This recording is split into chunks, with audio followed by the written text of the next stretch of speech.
আমাদের আজকের এই ক্লাসে আমরা ছোট্ট একটা সার্কিট বুঝি। সেটা হচ্ছে যে আমাদের সেকেন্ডারি ভোল্টেজ বা ল্যান পাওয়ার, ভিএস ভোল্টেজ বা সাসপেন্ড ভোল্টেজ আমরা যেটাই বলি, সেটা হচ্ছে এটা অ্যানাভেল কিভাবে হয় সেটা আমরা দেখব। দেখেন এখানে ছোট্ট একটা প্রোটেকশন সার্কিট দেওয়া আছে, একটা ডুয়েল মসফেট। তো ডুয়েল মসফেটে যখন এখানে দেখেন 1 নম্বরে আমরা দেখতে পাচ্ছি যে 3 ভোল্ট অক্সিলারি S5 ভোল্টেজটা রেডি হচ্ছে।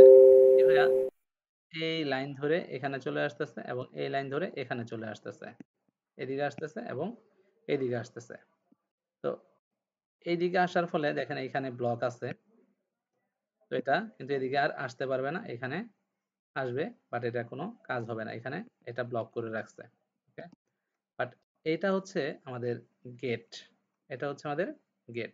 তো এখানে আসার সাথে সাথেই এটা গেট করে দিবে। তো দেখেন 3.3 ভোল্ট অক্সিলারি গেট আইসা যখন এইখানে গেট করতেছে তখন এটা চালু হয়ে যাচ্ছে এবং এইখানে কি আছে, এখানে কানেক্টেড আছে হচ্ছে গ্রাউন্ড 0। ওকে, তো এটা এটার সাথে কানেক্ট হয়ে যায় এবং এই যে পিসিএইচ পাওয়ার ওকে আছে এটাও 0 হয়ে যায়, 0 ভোল্ট হয়ে যায়। তার মানে এই যে 3 নম্বরে 2 নম্বরে কি হচ্ছে, এখানে এসে গেট করতেছে। তো আমরা এখানে 2 নাম্বার দিছি, গেট করার ফলে যেটা হচ্ছে সেটা হচ্ছে এই 3 নম্বরে গ্রাউন্ড হয়ে যাচ্ছে, এই পিসিএইচ পাওয়ার ওকেটা গ্রাউন্ড হয়ে যাচ্ছে এবং এটা গ্রাউন্ড হয়ে যাচ্ছে। ওকে, মানে এটা অফ, আপাতত এটা অফ। দেন যখন এটা অফ থাকবে আমাদের 4 নম্বরে হচ্ছে এই পিএম এসএলপি S3, যখন আমরা পাওয়ার প্রেস করি, পাওয়ার প্রেস করার সাথে সাথে এই পিএম এসএলপি S3 চলে আসে এবং এটা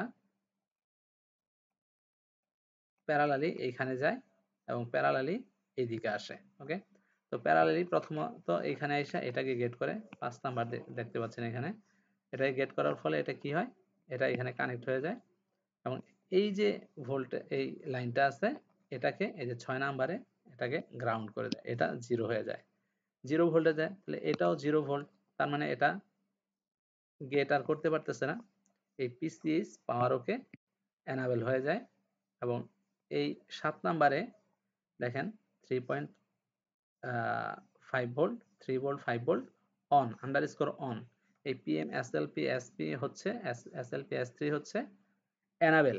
এই এনাবেলটা আইসা আমাদের যে এই যে ভিএস, আমরা যেটা প্রথমে বলতেছিলাম যে সেকেন্ডারি ভোল্টেজ ভিএস, ল্যান পাওয়ার ভিএস ভোল্টেজ, সাসপেন্ড ভোল্টেজ যেটা আমরা বলি, সেই ভোল্টেজটাকে এখান থেকে সে এনাবেল করে দেয়। 1 নম্বরে এনাবেল করে 5 ভোল্টকে আর 2 নম্বরে এনাবেল করে হচ্ছে 3.3 ভোল্টকে। যখনই আমাদের এই এনাবেল এই আইসি পাবে, পাওয়ার সাথে সাথে এই ভোল্টেজটা আমাদের এইভাবে 5 ভোল্ট S0 সাসপেন্ড বা 5 volt S0, 3 volt S0 secondary voltage বা ল্যান পাওয়ার বা ভিএস লিখতে পারি আমরা এখানে, 5 ভোল্ট ভিএস, তারপরে হচ্ছে বা 5 ভিএস, যাই হোক 5 ভোল্ট সাসপেন্ড, এক এক বোর্ডে এক এক ধরনের লেখা লিখে থাকে। তো মোটামুটি এই প্রোটেকশন যে সার্কিটটা আছে এই সার্কিটের মাধ্যমে কিন্তু এটা একটু এনাবেল হয়, এনাবেল হওয়ার ফলে আমাদের এই সাসপেন্ড ভোল্টেজ বা সেকেন্ডারি ভোল্টেজ যেই ভোল্টেজটা আছে সেটা রেডি হয়। তো এটা হচ্ছে একটা সার্কিট, এরপরে আমরা আরো সার্কিট দেখাবো। ধন্যবাদ। তো আমরা যদি এখন আপনাদের বোর্ডে দেখাই ব্যাপারটা তাহলে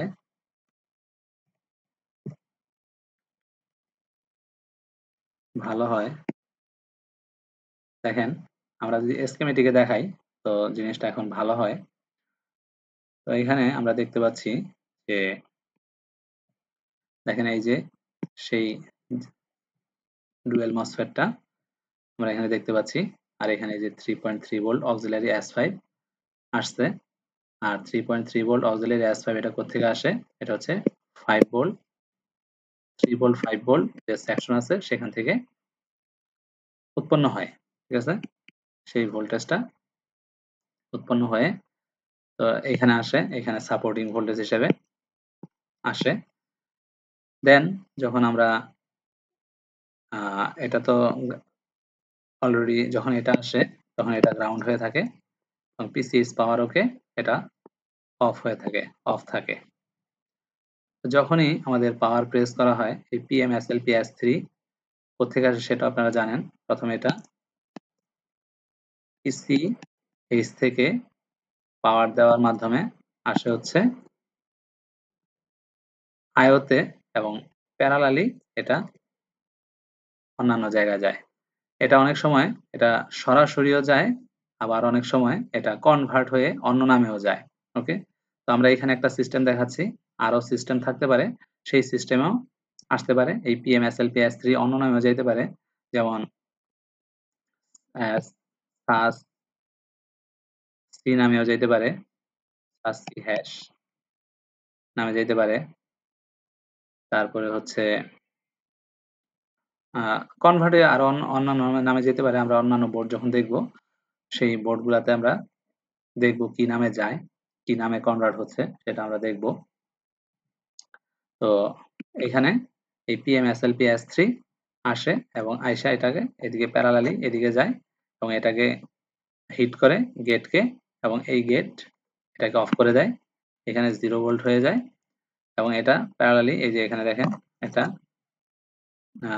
ট্র্যাক প্যাড রেজিস্টরের মাধ্যমে এটা 3 ভোল্ট 5 ভোল্ট S0 অন, মানে এটা হচ্ছে S0 কমান্ড এবং রেড কালার মানে হচ্ছে যে এটা কোনো একটা কাজ সংঘটিত করতে যাচ্ছে, কিছু একটা করতে যাচ্ছে। তো এখানে এই যে এনাবেল 1 এবং এই যে এনাবেল 2 এর মাধ্যমে আমরা দেখতে পাচ্ছি যে 5 ভোল্ট যে S5 আছে, এখানে ইনপুট, এখানে দুইটা ভোল্টেজ, এখানে একটা আইসি কে ড্রাইভ করার জন্য এই ভোল্টেজটা আসছে, আর এটা হচ্ছে আমাদের 5 ভোল্ট S5 যেটা আউটপুট হবে, এবং এখানে 3.3 ভোল্ট S5 যেটা আউটপুট হবে। এটা একটা ইনপুট, এটা একটা ইনপুট, আর এটা হচ্ছে আমাদের আইসির ড্রাইভিং ভোল্টেজ। তো এটা আসে হচ্ছে আমাদের 5 ভোল্ট 3 ভোল্ট যে আইসি আছে, 5 ভোল্ট 3 ভোল্ট যে আইসি আছে, সেই আইসি থেকে এখানে আসে 5 ভোল্ট S5 কনভার্ট হয়ে এবং এখানে আসে 3 ভোল্ট। দেন এটাকে এই SLP-S3 এর কমান্ডের মাধ্যমে এটাকে S0 ভোল্টেজে কনভার্ট করা হয়। দেখেন এদিকে যে আমরা একটু আসি, এটাকে ক্লিয়ার করি। দেখেন এই যে এই ভোল্টেজটাই জেনারেলি এখান থেকে এদিকে কনভার্ট হয়ে যায় আউট। এটা হচ্ছে ইন, এটা হচ্ছে আউট হয়ে S0 ভোল্টেজে কনভার্ট হচ্ছে, বা সেকেন্ডারি ভোল্টেজ বা 5 ভোল্ট VS বলতে পারি আমরা, পাওয়ার ল্যান বলতে পারি, পাওয়ার ল্যান, হ্যাঁ, বিভিন্ন নামে বিভিন্ন বোর্ডে থাকে। এই যে 3 ভোল্টের ইনপুট, এটা আউটপুট হয়ে 3 ভোল্ট S0 বা 3.3 ভোল্ট VS। হ্যাঁ, তারপরে সাসপেন্ড, হ্যাঁ, 3.3 ভোল্ট সাস লেখা থাকতে পারে। এই ভোল্টেজগুলো এইভাবে সাস লেখা থাকতে পারে, 5 ভোল্ট সাস লেখা থাকতে পারে। ওকে, এরকম এক এক বোর্ডে এক এক ধরনের ভোল্টেজটা থাকে।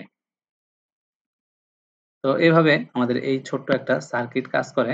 তো এই PMSLPS3 শুধুমাত্র এক জায়গায় কাজ করে না, বিভিন্ন জায়গায় যাইয়া এগুলাকে এনাবেল করে। দেখেন এইখানেও আসছে এই যে PMSLPS3 এজ এ এনাবেলের জন্য এখানে আসছে, এই যে এনাবেল হওয়ার পরে এটা কি ভোল্টেজ এনাবেল করছে দেখি আমরা, র্যাম ভোল্টেজ, PCS এর ভোল্টেজ 1.05 ভোল্টেজ কে এনাবেল করছে। তারপরে আমরা আরো দেখতে পারি এই PMSLPS3 কি করছে। দেখেন এই যে এটা RAM IC তে আসছে, PMSLPS3 RAM IC তে এসে S5 হিসেবে আসছে।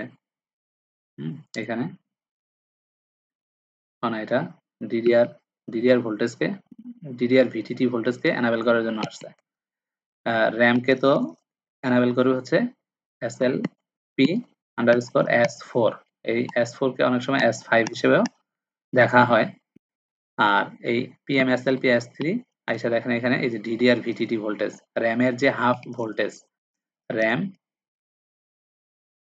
র্যামের যে হাফ ভোল্টেজ আছে সেটাকে এনাবেল করার জন্য S3 এখানে আসছে। এই যে এটা হচ্ছে মূলত ক্লিয়ার করে নিই।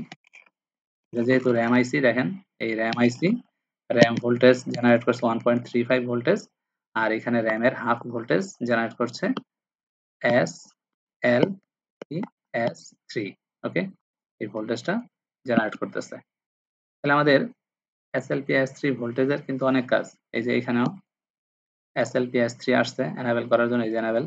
ওকে, এটা এনাবেল কি এনাবেল করতেছে দেখেন, এখানে 1.5 ভোল্টেজ জেনারেট করতেছে। এটা হচ্ছে এলডিও ভোল্টেজ 150 মিলি অ্যাম্পিয়ার।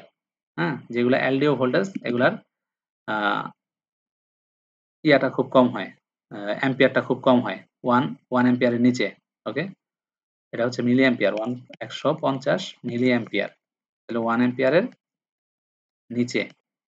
ওকে, দেন আরো দেখি আরো আছে কিনা, আর নাই তেমন। এই যে PMSLPS3 এটা বের হয়েছে সম্ভবত PCS থেকে, এটা PCS থেকে বের হয়েছে।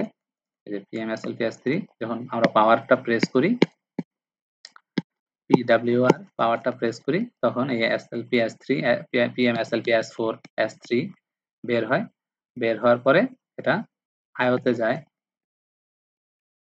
যায়, পাশাপাশি আমরা যেই ভোল্টেজগুলো জেনারেট করবে সেই ভোল্টেজের এনাবেল হিসেবে যায়। তো এটাই হচ্ছে আমাদের মূল বিষয়। আমরা যে সার্কিটটা দেখাইলাম মূলত ভিএস ভোল্টেজ বা সেকেন্ডারি ভোল্টেজ তৈরি করার জন্য এই PMSLPS3 কাজ করে থাকে। ধন্যবাদ সবাইকে।